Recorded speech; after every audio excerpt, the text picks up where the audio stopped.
네, 잘 쉬었나요?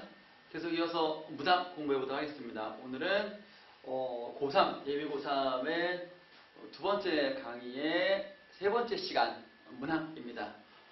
보시면 현대시 감상법 지금 공부하고 있습니다. 현대시 감상할 때는 어떻게 한다고 그랬어요? 내용과 형식인데 지금은 우리는 내용 중심으로 본다. 그래서 화자가 어떤 상황에서 어떻게 정서를 표현하고 있는가 주전적으로 본다 그랬었죠.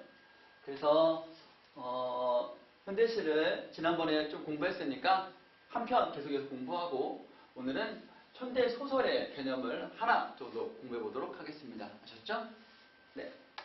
그러면 작품 보면 저문강의 삽을 씻고라는 작품이네요.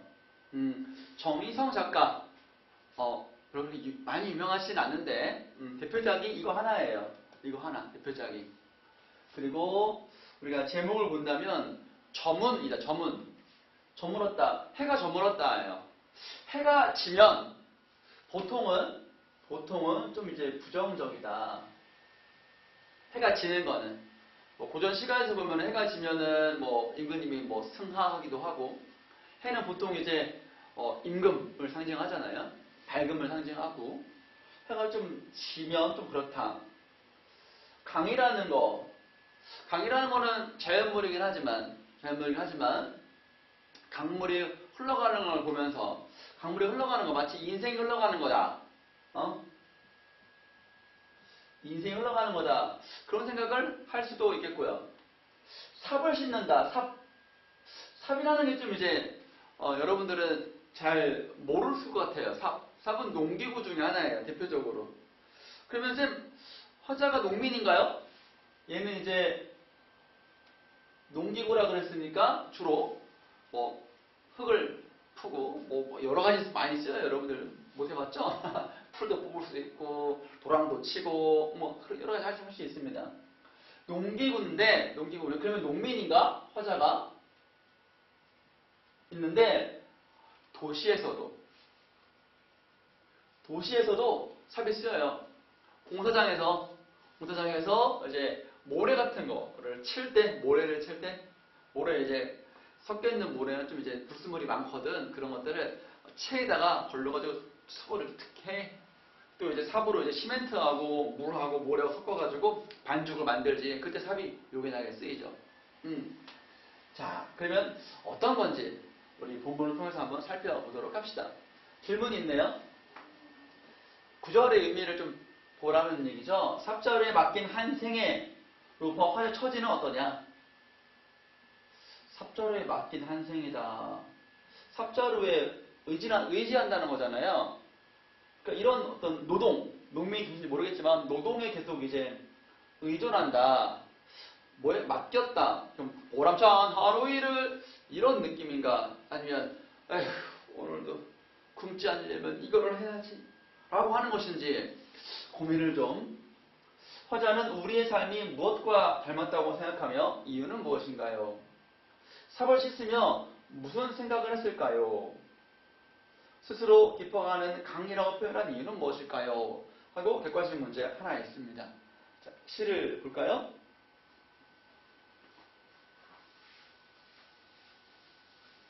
흐르는 것이 물뿐이랴. 흐르는 것이 물뿐이겠느냐? 우리가 저와 같아서, 저라는 말은 저것이라는 얘기죠. 우리가 저것과 같아서 강변에 나가 삽을 씻으며 거기에 슬픔도 퍼다 버린다.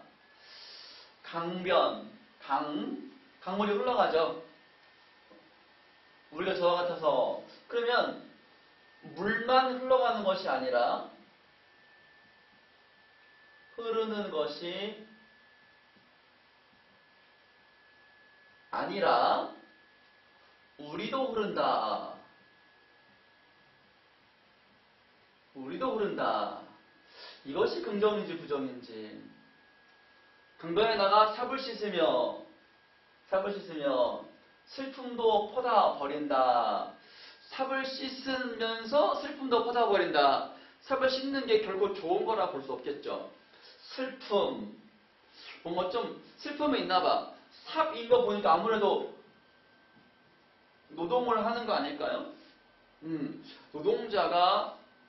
노동자의 어떤 그 아픔이 있는 것 같다. 노동자의 어떤 비애가 있나 싶네요. 일이 끝나. 일 끝났어. 일이 끝나 저물어. 일을 하는구나. 그러니까 해가 지면 집으로 가야지. 스스로 깊어가는 강을 보며 우리 있잖아요. 4번 그게 있었잖아요. 그죠? 강을 보며 쭈그려 앉아 담배나 피우고 나는 돌아갈 뿐이다. 담배를 핀다. 쪼그려 앉는 거 보니까 썩 그렇게 멋있게 담배 피는 거 아닌 것 같죠? 담배 하나가 삽을 씻으면 쪼그려 앉아가지고 뽀끔 담배 핀다고 생각해 보세요. 그리고 강을 보는 거잖아요. 강이 보면서 스스로 깊어가는 강이다. 보면서 담배나 피우고 나는 돌아갈 뿐이다. 더 이상 난 이것밖에 할 수가 없다. 이거 할 뿐이다. 이것만 할 뿐이다. 라는 거잖아요. 딴 게 할 게 없어. 돌아간다는 게 어디로 돌아가는 거야? 일을 끝나 집으로 가는 거지 뭐. 그러니까 일을 끝나 집으로 가는데 뭔가 좀 이제 삽도 씻고 하루 종일 일했으니까 삽도 씻고 슬프고 강을 보면 담배나 피우고 담배를 피운다. 뭔가 이제 담배 피는 시간 동안 쌤은 담배를 주로 담배를 거의 안 옛날에 조금 폈었는데 보통 한 5분에서 한 몇 분 정도 시간이 좀 걸려요. 그러면 뭔가 가만히 있지 않을 거 아니야. 뭔가 생각을 할 거 아니야. 가만히 아무 말도 안 하고 있지 않을 거 아니야. 뭔가 고민을 할 거 아니야. 강을 보고 고민하는 거야. 강물이 흘러가잖아. 강물이 더 깊어. 강물이 깊어가는데 흘러가는 모습인 거지. 그걸 보는 화자의 마음은 어떨까? 항상 강을 보면 화자가 저렇게 생각한다는 거잖아. 뭔가 좀 이제 이 생활, 화자의 생활, 강물을 보면서 화자의 처지를 좀 생각하는 거 아닐까? 강물을 보면서, 깊어가는 강물을 보면서, 아휴, 내 생도 별 수 없지 뭐. 나아지겠어. 에휴, 이런 거 아닐까? 그래서 뭔가 좀 이제 이런 말을 써요. 슬픔이 심화되는 거 아니냐. 삽자루에 맡긴 한 생애가 나죠? 화자죠? 화자의 인생이죠? 이건 생애는 인생이라고 봐도 돼요. 삽자루에 맡겼어. 이게 내 목숨줄이야. 생명줄이야. 밥줄. 응? 노동자로서 평생을 살아갈 수밖에 없어. 운명이잖아, 운명. 이런 운명을 결코 해피하다고 할 수가 없겠죠. 이렇게 저물어서 쇳강바닥에 썩은 물에 달이 뜨는구나. 시간이 좀 지났다는 얘기예요. 보통 이거는 쇳강바닥 썩은 물은 뭐랄까 강이 썩었으니까 황폐화된 거 아니겠어?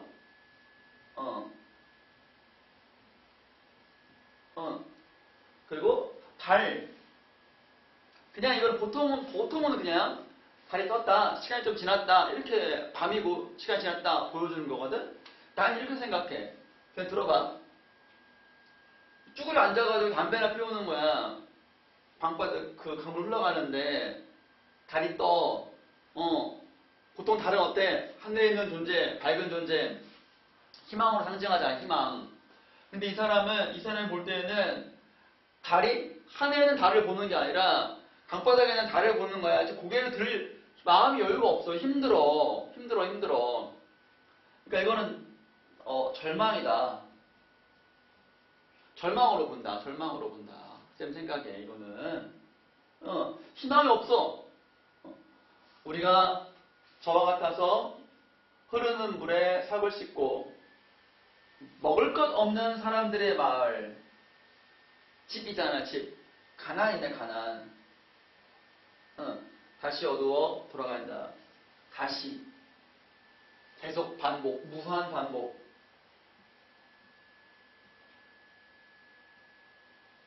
이 생활이 아침에 일어나 밥 먹고 나가 하루 종일 삽질해. 희망이 없어. 이 생활을 해서 내가 더 나아진다는 보장이 없어. 미래에 대한 희망이 없어. 담배를 한 대 피우고 아이고 오늘도 아이고 언제 고생 끝날라나. 아이고 달도 뜨고 또 가나면 또 들어가. 또 가면 또 이제 저녁 밥 조금 먹고 없어가지고 먹고 또 지쳐 쓰러져 자. 아침에 일어나면 오늘도 하루가 시작됐는데 아이고 이런 상상 한번 해보셔. 자 여기 이 문제에 보기가 있어요. 먼저 한번 볼까? 이 시는 70년대 우리 왜 앞에서 농무라는 시 배웠잖아. 같은 시대네. 산업화로 인해 소외된 도시 노동자 도시. 그러니까 도시라는 것은 딱히 잡아낼 수는 없는데 어떤 뭐가 없잖아.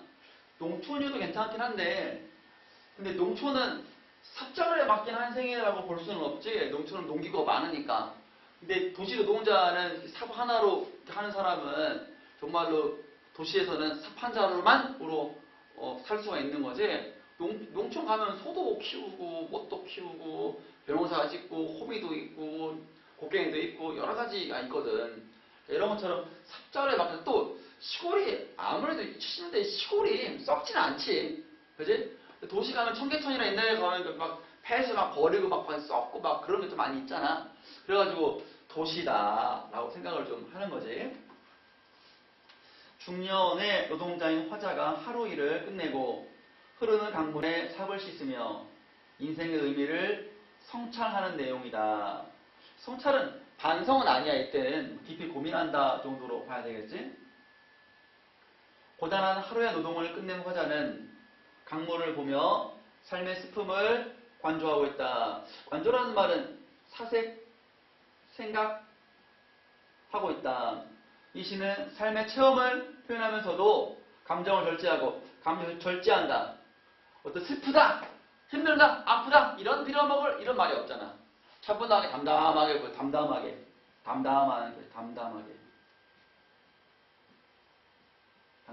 보여주잖아. 인생을 강의 흐름과 결합시켜 형상화하고 있다. 이렇습니다. 자, 그러면 이 상태에서 그러니까 이 시는 참 우리의 옛날에 비참했던 역사를 하나 보여주고 있는 거라고 볼 수 있겠죠? 희망이 없는 시를 읽는다는 것은 조금 그래. 자, 1번 볼까요?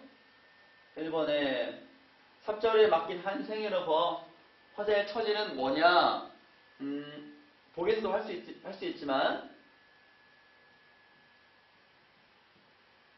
가난한 도시 노동자로 볼 수 있겠죠. 2번 무엇과 닮았냐? 저 같아서 한 거 보니까 흐르는 강물과 같다 그랬잖아. 흐르는 물, 강물이긴 한데 여기서 물뿐이라 했으니까 물이고 또 뭐 또 있냐면 본문 보면 저 같아서라는 거 보니까 색깔바닥 썩은 물에 뜨는 달과도 같잖아. 그래서 그 이유는 이게 조금 중요한데 그 이유가 흘러가는 물 계속해서 그 물 근데 그게 썩은 물이야. 달이 계속 떠. 계속해서 이어지고 있잖아. 그지? 근데 그것이 해피한 게 아니라 썩은 물이고 썩은 물에 뜨는 달이야. 그러니까 뭔가 좀 이제 힘든 현실 계속해서 될 거라는 거잖아. 그래서 그걸 좀 정리하자면 개선되지 않은 삶이 지속적으로 영위됨.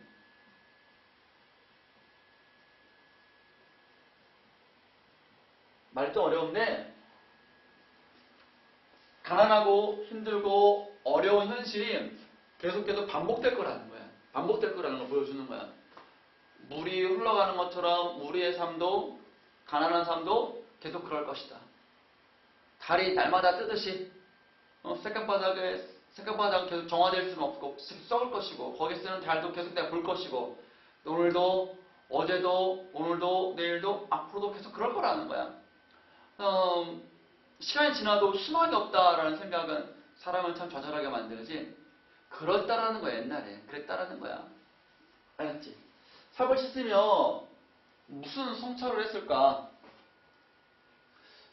가난으로 인한, 이런 생각을 했지 않을까? 가난으로 인한 슬픔에서 벗어나고 싶다. 이런 생각을 했겠지. 근데, 아휴, 우리는 안 돼. 이런 생각도 했을 것 같고. 스스로 깊어가는 강이라는 거는 뭐라 그랬어? 가만히 강을 보고 있고, 그러면서 자기 슬픔을 계속해서 곱씹어 본다 그랬지? 사색한다 그랬지? 그래서, 슬픔을 스스로 사귐으로써, 슬픔을 표출하지 않잖아.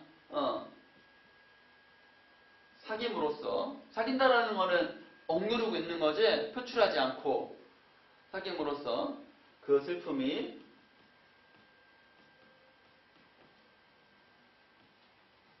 점점 심화되어 가는 거야. 알겠지? 자, 그럼 객관식 문제 풀어보시고요. 자, 그러면 잠깐 멈춤하시고 객관식 문제 풀고 그 다음에 이제 해설 듣도록 합시다. 따져봅시다, 같이. 자, 다 풀었나요? 자, 봅시다. 웃긴다. 적절하지 않은 거네.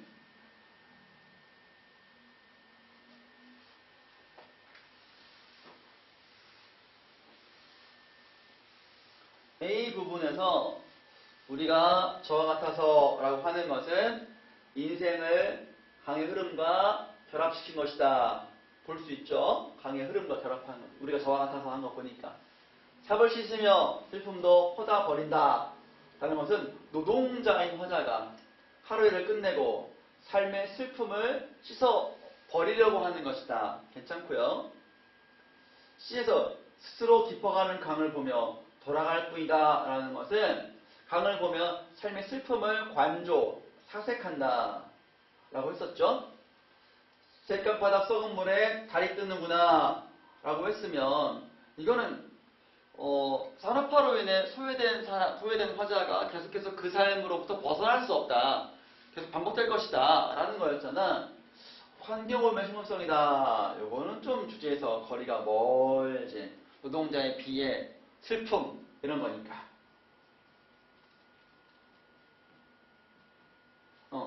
이에서 먹을 것 없는 사람들의 마을로 돌아가야 한다라는 것은 가난하고 고된 현실로 돌아갈 수밖에 없다. 그래요. 이해 없죠? 네. 그러면 14쪽 보시면 소설 개념에 대한 설명이 나와 있네요. 좀 지울게요.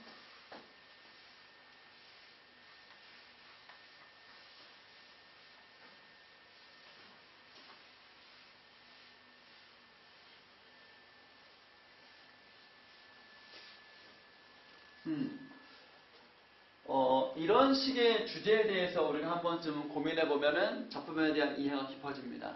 단순하게 그냥 읽어라고 하는 것보다 대략 소설에서 언급되는 여러 주제 테마 있잖아요. 테마. 쉽게 말하면 테마별로 어느 정도로 작품을 좀 이제 묶어가지고 공부하면 거의 그 테마라는 게 많지 않거든요. 그래서 그 테마를 좀 이제 어느 정도 공부하면 낯선 작품이 와도 대략 주제가 이럴 것 같은데 라는 것이 훨씬 더 여러분들의 감이 생길 겁니다. 아셨죠? 그래서 얘는 이제 테마별 소설 모음이고 개념이기도 하다. 아셨고, 기본적으로 소설이라 하면 여러분들이 인물, 사건, 배경에 어떤 스타일이냐, 문체, 사투리를 많이 쓴다든가 이런 것들, 문체가 좀 짧다든가, 광장 같은 경우는 좀 짧죠. 또 음성수업백 같은 게 좀 길고요. 뭐 그런 것도 또 있겠죠. 그리고 누구의 시선으로 바라보느냐, 시점 이런 것들이 아주 기본 이론입니다. 우리가 앞으로 차근차근 다뤄 나갈 것입니다. 아셨죠? 첫 번째 주제, 모순과 부조리에 대한 저항이다. 볼까요? 구조적 모순이나 부조리한 현실에서는 여러 가지가 있는데, 자, 구조적이다. 이거는 개인의 잘못이 아니야. 어느 한 개인의 문제가 아니다. 문제가 아니라 사회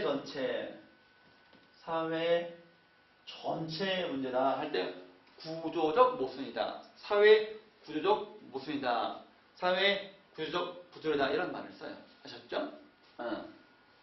여러 가지가 있는데 대표적인 것으로 과거 봉건시대. 봉건시대는 이제 권위적인 시대, 조선시대를 말해 보통 소설에서는. 조선시대 양반, 노비, 천민 이런 거 있었을 때 말하고요. 경우에는 지배 양반이겠죠. 피지배 계급, 노비, 천민 나누어진 신분 제도가 있었으며 평민도 마찬가지겠죠. 있었으며 오늘날에는 빈부 차이로 가난하고 부자, 자본가, 부자, 노동자 계층의 대립 문제가 있습니다. 심하죠, 오늘날은. 자, 구조 모순이나 부조리는 특정한 개인에게만 해당되는 문제가 아니고요. 집단 다수에게 적용되는 문제예요. 특히 일제강점기 때 지주와 소작인 관계, 강점기 때 관계에서 구조 모순이 발생하는 경우가 많죠. 이런 현실에서 저항하며 안다 하며 그 현실을 타파, 깨려는 의지를 보이는 인물이 캐릭터죠. 역시 인물 중심으로 보는 겁니다. 이 모순과 부조리에 저항하는 인물형 스타일이다. 이렇게 말할 수 있습니다. 그럼 소설을 이 인물을 읽을 때 이 인물이 이런 현실에서 어떻게 대처하는가를 보시면 저항하는 건지 아니면은 순응하거나 패배하는지를 볼 수가 있겠네요.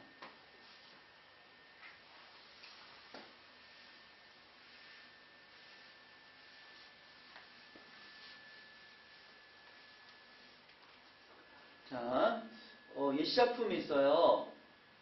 볼까요? 김정한 선생의 인간단지의 일부입니다. 볼게요. 작품 읽을 겁니다. 50명 남짓한 인간단지의 식구들은 제목이잖아요. 인간단지가. 인간단지. 이게 의미가 뭐지? 식구들은 우선 손에 쥔 것 없이 그들의 천막 앞에 앉아 있었다. 천막도 있고요. 불황민들은 동네 사람들 천막들을 쭉 에워쌌다. 삥 둘러쌌다. 불황민하고 이 인간단지 식구들하고 뭔가 좀 이제 문제가 있나? 구장인지 뭔지. 구장은 보통 이제 마을의 이장, 우두머리. 얼굴이 넓적하고 입이 메기처럼 커다란 사람이, 그러니까 구장인지 뭔지 얼굴 묘사하고 있잖아요. 묘사. 그죠? 그런데 이것이 긍정적이에요? 부정적이에요? 이런 걸 긍정이라고 보는 사람은 없겠죠. 그러니까 구장이 좀 부정적이다. 불황민, 동네 사람의 대표가 구장인데 그럼 동네 사람들도 좀 이제 부정적일 것이고 이들과 애워쌌는데 인간단지 식구들과 불악 사람들이랑 서로 대립적이다라고 볼 수 있지 않을까요? 추론할 수 있어야 돼요, 여러분들. 사람이 겁에 질려 있는 듯한 단지의 사람, 단지? 인간단지잖아. 사람들을 보고 명령을 하자 했다. 함부로 해대고 있네. 이 사람들은 지금 쫄아있고 어떤 일이 벌어진 거야? 싶네. 여러 말 할 것도 없지, 들을 것도 없으니 곧 이것을 떠나시오. 떠나라. 꺼져라. 목소리 입 따라 우렁 찼다. 자신감이 있네. 꺼져 이 새끼들아. 이렇게 하고 있네 지금. 저기 까투리가 사람이지. 까투리가 정말로 까투리 꽁. 암꽁 아니여. 까투리가 뭐 별명이겠지. 일동을 대표해서 따진다. 누구한테? 이 말을 하는 구장한테 따진다. 그럼 얘는 지금 인간단지 사람이네. 그러나 그런 주마지도 못하고 구장인 듯한 사내의 발길에 쳐넣었다. 폭력이네. 이런 쌍놈의 새끼들 때려. 나쁜 놈의 새끼들. 단지민들은 웃군 하려다 말고 천막안을 돌아보았다. 우씨 우씨. 근데 쫄아지잖아. 그러니까 욱 해가지고 으쌰 하려고 했는데 천막안을 돌아봤어. 흰수염을 덜덜 떨며 우종신 노인이 이 긴 지팡이를 항상 갖고 다녔던 긴 지팡이를 짚고 종이 까칠이가 섰던 자리에 나타났다. 앞에 있는 거지. 자네 말 맞다. 여러 말 할 것 없네. 우리 즐기라. 어? 우선 나부터. 우종신 노인은 누더기 같은 윗도리를 가난하지 확 찢어젖히며 뼈만 남은 가슴을 쑥 내밀었다. 그러나 부장께나 해 먹을 만한 사람같이 보이는 매기 아가리 부정적으로 보고 있는 거지. 이겐 그까지 거지. 인간단지 사람들을 거지라고 보는 거야. 들의 불평이나 위협 따위에 웬 눈도 눈 하나도 깜짝할 필요가 없다. 자네? 이 자식이 뭐 이런 게 있노? 매기 아가리의 넓적한 손바닥이 우노인의 얼굴을 몰강스럽게 무지막스럽게 냈다 갈겼다. 쓰러질 듯 하다가 일어나는 우노인의 수염에 피가 벌겋게 흘러내렸다. 그랬네요. 어떻습니까, 여러분? 대략 인물들의 대립이 보이죠? 그거 읽으면 돼요, 여러분. 그럼 여기서 우리가 주제인 모순과 부조리에 저항하는 인물이 있나 없나 볼까요? 인물은 세 사람이 나와요. 구장인지 뭔지 매기 아가리 하나하고 거인가투리하고 우종신 노인. 구장은 저항이 아니라 부조리와 모순을 행하는 나쁜 놈 아니야. 일단 까투리는 따들려다가 쳐 맞았어. 뭐 한 게 없어.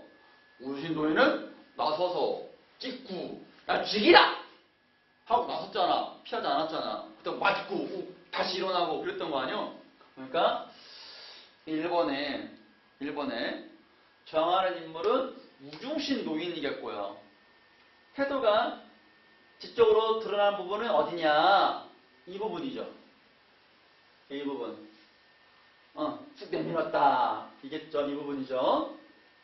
이번에 대립관계 형성하고 있는 인물이 누구냐? 구장. 쌍놈 새끼 구장. 3번에 성격 제시하는 거는 주로 어떻게 제시되고 있냐? 성격 제시하는 방법은 크게 두 가지죠. 간접 제시와 직접 제시. 서술자가 직접 설명해 주는 거 있잖아요. 착하다, 나쁘다, 뭐 이런 말 있잖아요. 근데 여기서는 구장의 어떤 말, 이게 이런 게 다 있노? 막 때리고 행동과 말이니까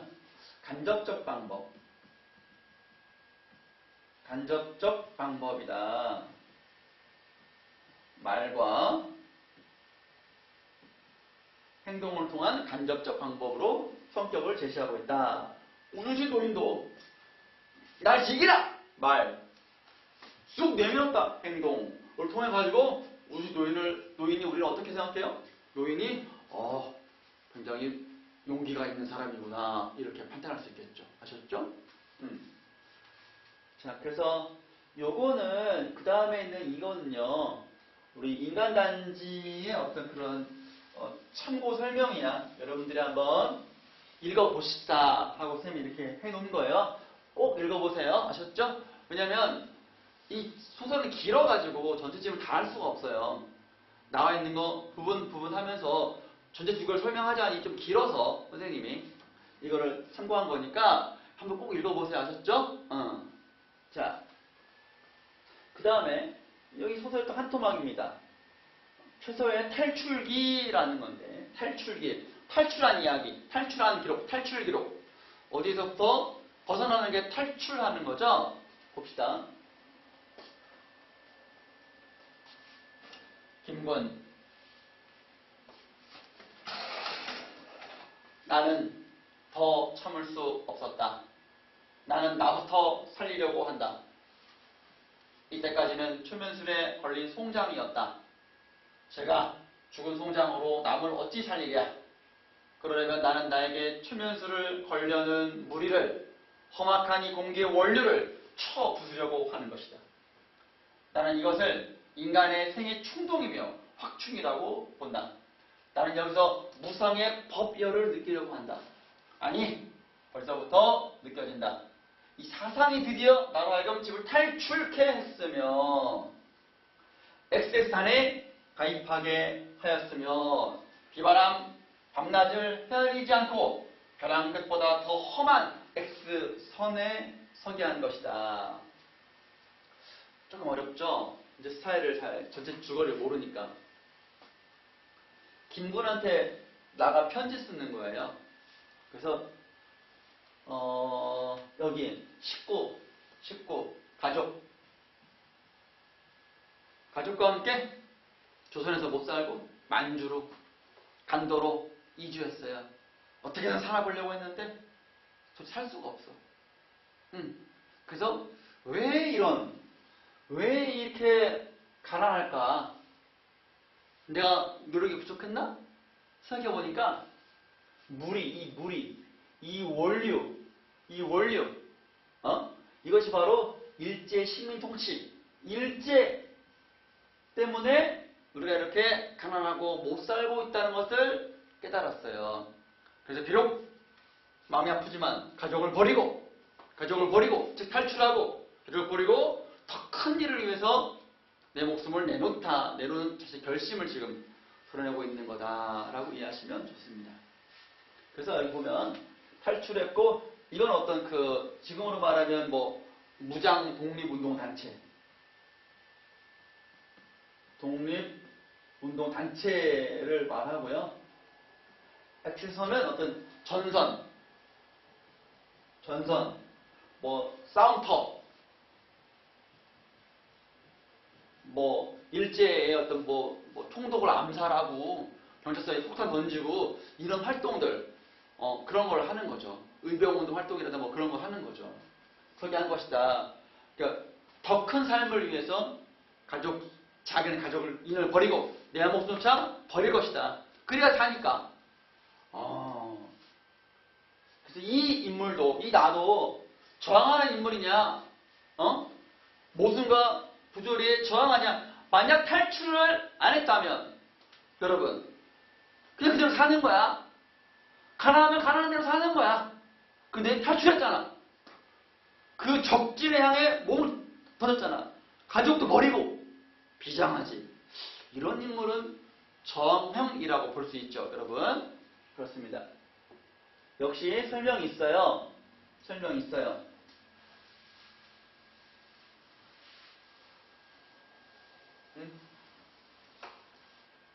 여기 제도 이런 것들입니다. 그 다음에 김성한 작가의 바비도라는 작품이네요. 볼게요. 바비도는 1410년 2단으로 지목되어 분형, 화형을 받은 재봉직공이다. 옷 만드는 사람이다. 당시 왕은 헨리 4세, 태자는 헨리, 후일의 헨리 5세다. 일찍이 위대한 것들은 이제 부패하였다. 이 중요한 문장이죠. 위대하던 것들은 과거에 위대했었는데 지금은 위대성을 상실하고 부패했다라는 거죠. 사제는 토끼 사냥에 바쁘고, 사제가 성직자 사냥하고 있네? 원래? 생명? 말도 안 되지. 사교는 회계와 순례를 팔아 별장을 샀다. 교회네, 교회.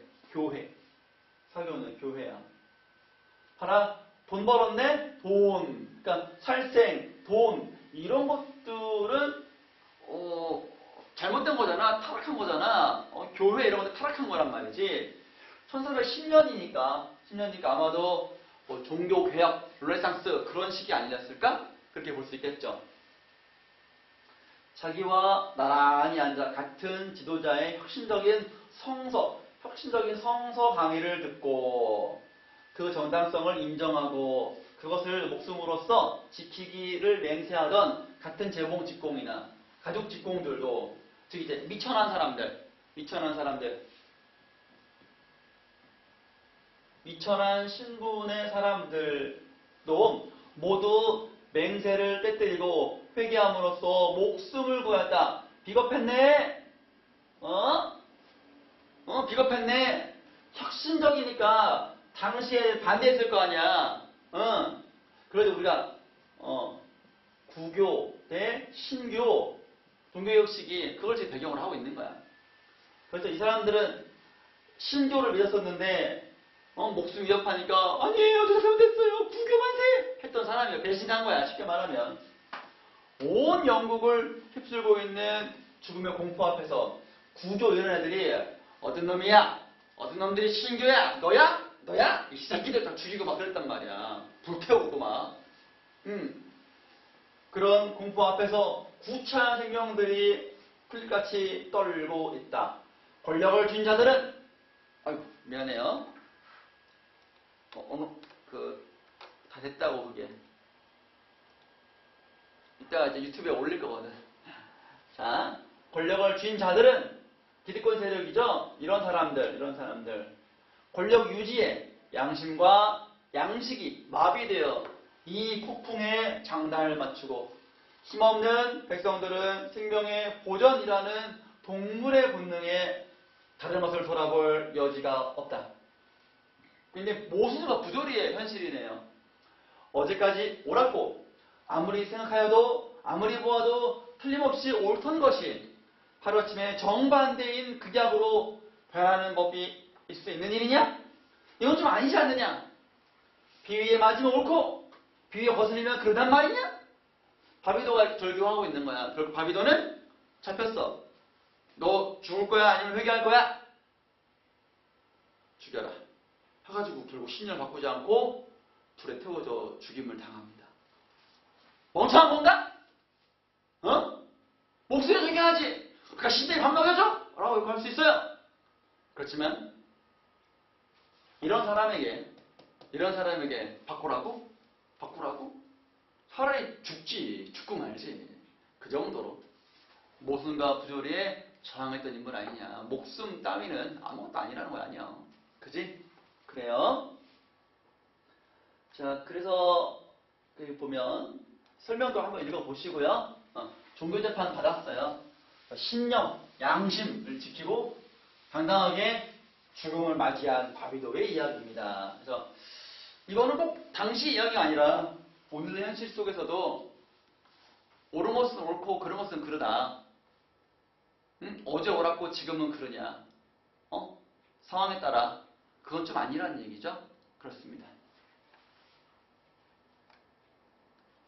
다음 박경리 선생의 불신시대라는 작품입니다. 불신시대. 불신, 믿을 수가 없어. 거짓이 횡행하는 그런 시대에 처한 진영이라는 여자애가 있어요. 엄마야, 엄마. 여성이고 엄마야. 의 이야기입니다. 볼까요? 진영은 절로 가는 것이다. 절. 부처님 모신 곳, 절, 사찰 가는 거죠.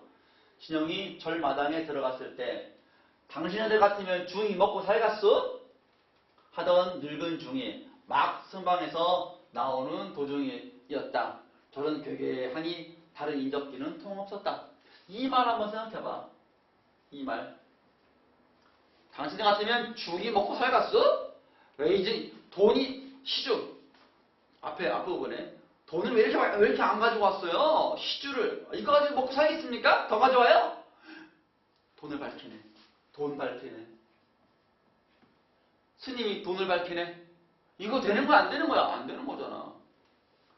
진영은 얼굴의 근육이 경련하는 것을 의식하며 중 옆으로 다가선다. 저 말이죠. 저희들이 이번에 시골로 가는데 아이 사진 진영의 아기가 죽었어. 진영의 아기도 이제 좀 부조리한 상황에서 죽었거든. 의사가 돈 받쳐먹고 치료 제대로 안 했어. 그래가지고 애가 죽었어. 근데 그 애의 영혼이나마 잘 보내려고 절에 맡겼는데 절도 돈 타령이니 진영이 참 화가 나고 미치는 거지. 아이 사진과 위패를 가지고 가고 싶어요. 고개를 푹 숙인 채 진영은 나지막하게 말한다. 허옇게 풀어진 눈으로 진영을 쳐다보던 중이 겨우 생각이 난 모양으로 이절하신다고요? 그럼 어떠? 그냥 두드려. 명절에 우편으로라도 잊어버리지 않으면 되지. 돈만 밝혀. 돈만 보내면 되지 뭐. 우리가 계속 빌어줄게. 돈만 내놔. 뭔 상관이야 이사 가는데. 위패를 우리가 잘 해줄게. 돈만 내놔. 이런 거잖아. 야, 좀 그렇죠. 여기 연불보다는 제밥에만 마음이 있다. 진영은 숙인 고개를 빨딱 세우더니 옆으로 획 돌리며 이거 뭔가 좀 변화가 있는 거지. 변화가 있는 거지. 어? 고개를 툭 숙였잖아. 여기서 나지막하게 말했잖아. 변했잖아. 변화 이거 굉장히 중요한 거야. 태도가 변했어. 태도가 더 이상 니들이 말하는 그런 미안해요. 개소리 집어쳐!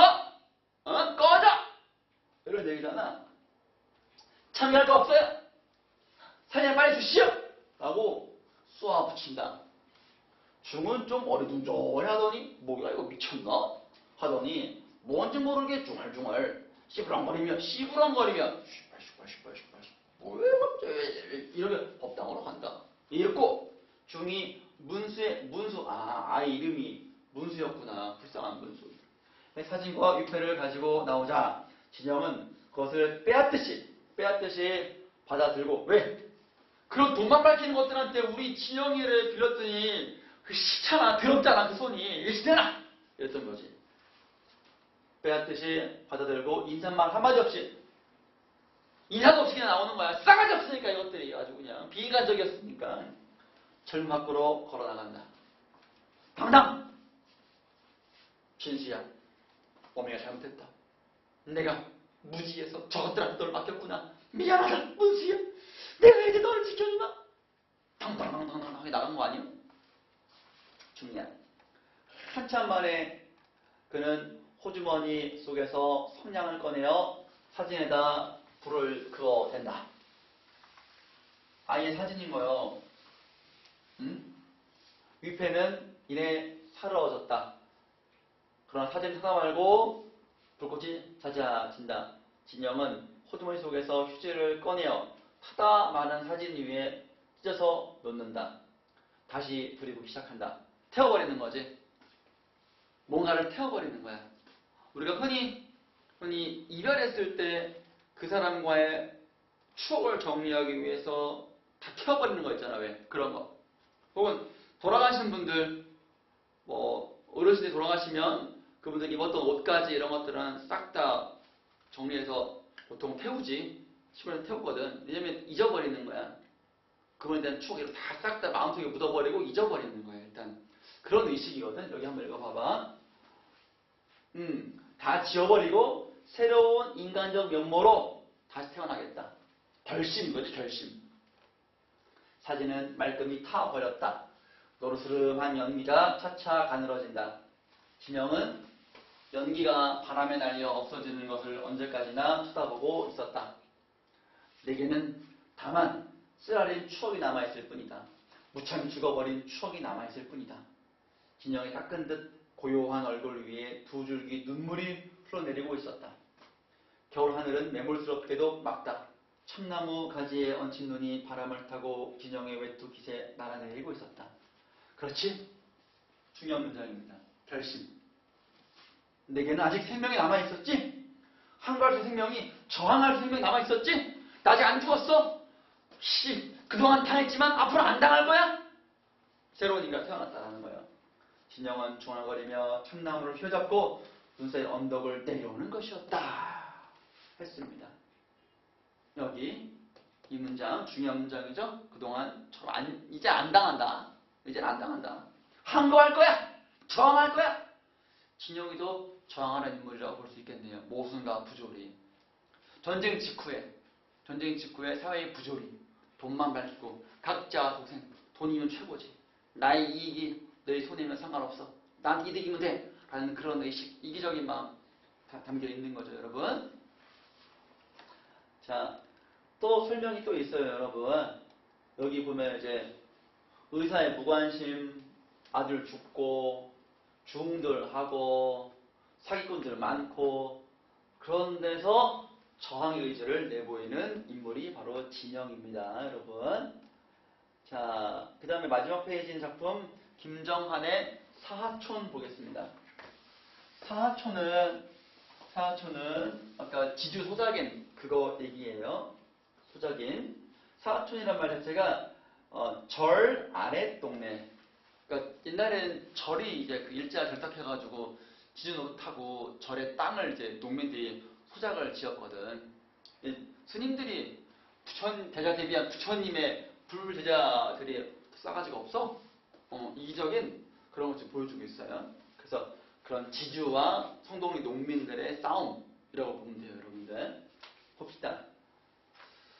거의 결말 부분입니다. 흉년이 들어가지고 어떻게 할 수가 없어. 그래가지고 사정도 하고 애원도 하고 했는데도 안 돼. 나가래? 꺼지래? 하니까 이판사판이다, 씨. 어차피 굶어 죽으나, 응? 협상해서 해가지고 일제 감옥 가서 죽으나, 굶어 죽으나 똑같다. 그래서 최후의 단판하러 지금 올라가고 있는 중입니다, 지금. 저항한다고 볼 수 있어요. 저항하지 않았으면 그냥 밟히는 대로 깨갱. 아이고, 제발 살려주세요. 저기 꺼져! 발로 차면 그냥 때리지 마세요. 우리 어떻게 살라고요? 이럴 텐데 여기서는 안 되겠다. 이 바사판이야, 씨. 안 들어주면 불살 뜯어버려 죽이지 마. 하고 그런 결연한 의지를 가지고 불 펴고 뗄감 짊어지고 가는 거예요. 지금 전략 튀어 단판하려고. 이 바사판이다. 봅시다. 그리하여 하루아침 깨어진 종소리와 함께 마을 사람들 집합! 그대 손에는 여름 못한 빈 집단이며 다 익었어. 다 대체로 흉년이라 그랬잖아. 열매가 다 안 열었어. 안 여문 벼를 베가지고 온 거예요. 쓸모가 없는 거지. 불 뗄감으로 가지고 온 거지. 콩대, 메밀대가 잡혀 있었다. 불 싸질러 버린다 이거지. 안 들어주면. 읽고 그들은 긴 줄을 지어가지고 차압 취소. 그나마 좀 농사 지은 것도 그 절에서 딱 압류를 해버린 거예요. 건들지 마! 이런 얘기야, 지금. 소장이 면제. 이것이 저항인 거지. 목숨줄이나 마찬가지였던 거지. 탄원해 보려고 묵묵히 마을을 떠났다. 아낙네들은 전쟁터에나 보내는 듯이 돌담 너머로 고개를 내가지고 남자들을 보냈다. 전장 내보내는 거니까 비장하잖아. 만약 보광사 절에서 들어주지 않는다면 하고 뒷일을 염려했다. 그러나 또줄이 들게 철하니 봉구 얘네들은 다 농민들이지. 이들 장정을 선두로 빈 집단을 든 무리들은 어느새 벌써 동네 뒤 산길을 들이잡았다. 어느새니까 훅 가는 거예요. 이 방사판이다. 그냥 이게 아니라 이러고 있는 의지가 있는 거잖아. 철없는 아이들도 흉내를 꽁무니에 붙어서 절 태우러 간다? 고 부사인 떠들어댔다. 이게 이 작품의 결말입니다. 싸질머지고 가는 거지. 그래서 저항형 인물이다. 맞다. 그냥 안 죽는다 이거야. 알겠지? 그래서 여기 보면은 보광사 좀 길게 나와 있죠? 쭉 한번 읽어보시면 도움이 크게 될 것이다. 여러분들한테. 자, 이번 주는 소설의 어떤 처음이라 간단하게 했고요. 차근차근 이제 여러분들이랑 함께 보충 강의도 또 찍고 선생님 또 보충 강의 주고 해가지고 할 테니까 시작이 중요해요. 해야 한다라는 우직한 걸음으로 가되 여유를 가지고 가세요. 당장 뭐 별로 하는 게 없다고 급하다고 급하게 먹으면 체하는 것밖에 없어요. 양분을 가지를 못해요.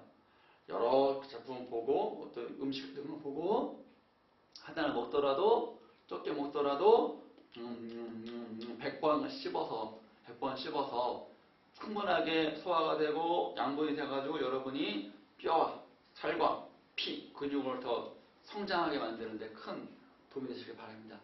쌤도 더 열심히 노력하겠습니다. 자, 이거 꼭 읽어주시라고 당부 드렸어요. 쌤이 대략의 내용은 설명드렸고 아셨죠? 자, 그러면 예비고3 국어 2강 전부 다 마치겠습니다. 수고했습니다.